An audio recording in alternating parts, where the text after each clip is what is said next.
Wow, that echo is real. I need a truly for this moment. This is a video really more for myself than it is for anybody else because I want to document these emotions and these feelings that I'm feeling right now. You know, reflect on these moments in my life, which I feel like is the purpose of my YouTube channel, really. These are the last few hours in my first apartment ever. Like I said, like COVID really forced me to sit down and think about really what I want and what I have and what I need. And although I want this, I don't need this.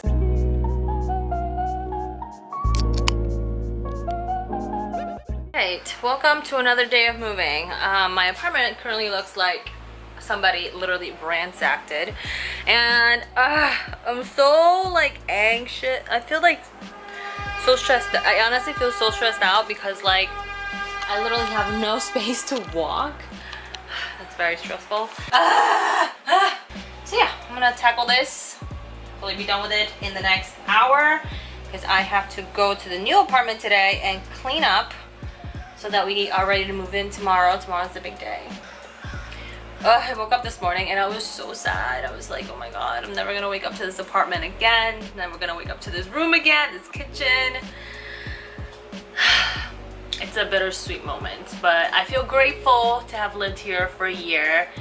I've definitely experienced a lot of things in this apartment, a lot of emotions. I'm just grateful that I had the opportunity to move into an apartment that I really, really love, but now the journey becomes to be practical because if anything Corona has taught me is that you never fucking know what's gonna happen and you are better off preparing for the worst but also knowing, you know, to what extent your living means need to be.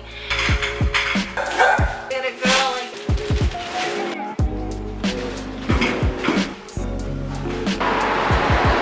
Kinda.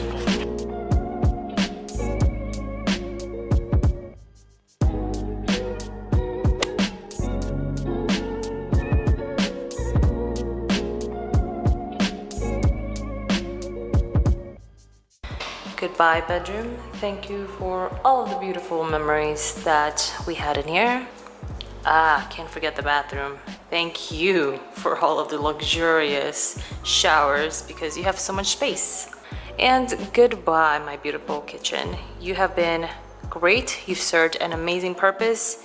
You've allowed me to cook amazing meals. Also allowed me to host some very great dinners and barbecues. Oh, balcony. Okay, I'm gonna miss this balcony the most. Oh my god, it's so weird that it's so empty out here. My patio furniture is gone. And one more last goodbye to this view. Perfect timing, W train. If there's anybody out there watching this video and you're thinking, oh my god, moving back to my mom makes me a loser, moving back to my parents' house makes me such a like a dork, and like shush. Because if you really think about it, if you have the opportunity right now, especially in this climate that we're living in, to move back in with your parents and save money, which God knows what's gonna happen to the economy in the upcoming months, you know, do it. Who cares what other people think? Sometimes you have to take steps back in order to take 5 more steps forward in the future. And I feel like a lot of people don't see that. Like a lot of people just want the bright shiny thing now. So a year ago, I moved out to my first ever apartment on my own at 30 years old. Cringe. I think I need a glass of wine while I talk about this. Hold on. Okay, we got a little glass of Pinot Grigio up in here. Listen, it is like, what time is it now? 11 a.m. So I guess it is brunch hour. So it's okay for me to have a glass of wine. Maybe I should make this a thing. Wine chats with YANYI.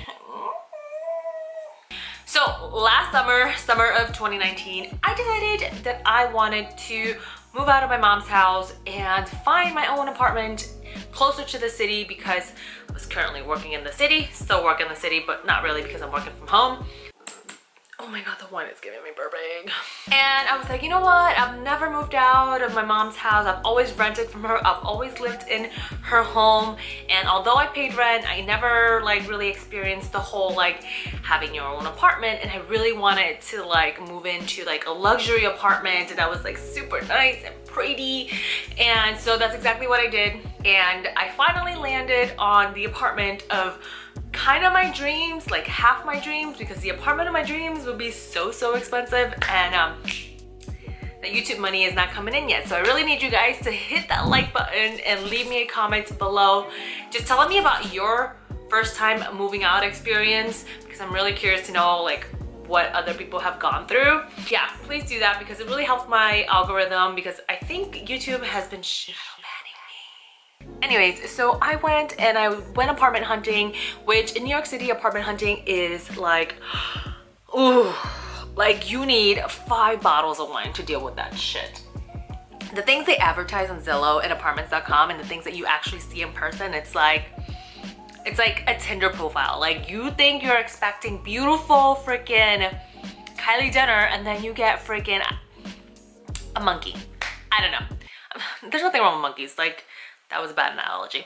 Apartment hunting was hard, and I finally landed on an apartment that I really liked. It was a brand new building. It was beautiful. Oh my god, I was so in love with that apartment. The space was great. I had a balcony. I could see the city, and I signed my first lease. And that apartment was out of my budget. Like, it was at least, I think, $1,000 away from my budget. Tip number 1, if you're looking for an apartment, stick to your budget. Fast forward a few more months later, COVID happened, and that's when shit hit the fan. That's when I really realized, like, oh no, oh no, oh no, no. I got a pay cut at work, and then I was like, oh shit, like what is happening? And I think COVID opened my eyes to a lot of things in my life, and it made me realize what's important and what's not that important. And as much as I really enjoyed my apartment, I started asking myself, like, did I get this apartment because I wanted to be here, or because social media and society has been selling me this thought that I need to move out to a beautiful brand new apartment with New York City views because that's all you see on social media? Even though I was in this beautiful apartment, I wasn't happy. I wasn't content. I was stressed all the time because of my finances and, you know, my spending and stuff like that. So for me, it wasn't worth it to live that lifestyle but yet feel so much anxiety. And I had a few breakdowns in that apartment of, you know, just stress about my bills and stuff like that, you know? Like, I was a single person paying my electricity bill, my Wi-Fi, my food, my rent, and it became a lot really fast. During COVID, I kind of realized, like, you know, I don't need to be paying all this rent, especially now with the pay cut. And like, I really wanted to think of a way that I could, you know, live a more fulfilling life. And at that point in time, I called my mom and I said, listen, my lease is up in a few months and I don't know what to do. I might find another apartment. Is the second floor of your house still available? You know, could I potentially move in when my lease is over? It was such an ordeal for me to like tell her that I'm moving out and I'm paying this crazy rent, and she's kind of like, why are you spending all this money? And so, you know, it was hard for me to go to her and say, hey, can I move back into your second floor? Can I rent it out again? And, you know, she was like completely okay with it. My mom was actually very supportive of a lot of things that have transpired in the past year. And I definitely think that moving out has made us much closer. We never had a really good relationship. At first, I felt like I was failing at life, and I was failing at, like, you know, ooh, independent me. Look at me in my apartment in New York City. What? I am making it. Social media, look at me. Let me just tell you something. What you have in your life, the bright and shiny things, mean shit unless you are genuinely happy with yourself, genuinely happy with the people around you. I wasn't happy, and I personally felt like I wasn't growing. When I decided to move back in, I said, you know, now I don't have to pay this crazy rent, and now I have this opportunity to take money and invest into my business, which I am in the process of building. At first, I felt like, oh my god, all of my followers saw me in this really nice apartment, and now I am in this not so beautiful apartment, and like, who really gives a fuck about what social media thinks? Social media has this like annoying power over you and me to tell us how we should be living our life. It makes me very sad that I actually played into that, because you know, growing up, I was always very insecure about myself. I still think I'm very insecure of myself, like in certain parts of myself. And we all kind of go to social media to like seek validation, and it's terrible because social media is a marketing platform. They're trying to market us to spend and buy, and everything that you see is so curated, and it's like the perfect parts of everybody's life, and that's not accurate. I never really like fully invested my money. Like, I was always saving, but I wasn't investing. And I was like, wow, like $3,000 in rent, like what if I move into a place that I pay $1,000 in rent and $2,000 goes to investing every single month? How much money would I have at the end of 1 year from a 1 year lease? I think I said everything I had to say. I don't know. I just wanted to have a chat because a lot of people have been asking me if I moved, and I wanted to answer that question with this long ass video. Yeah, anyways, I hope you guys enjoyed this video. Let me know in the comment section below.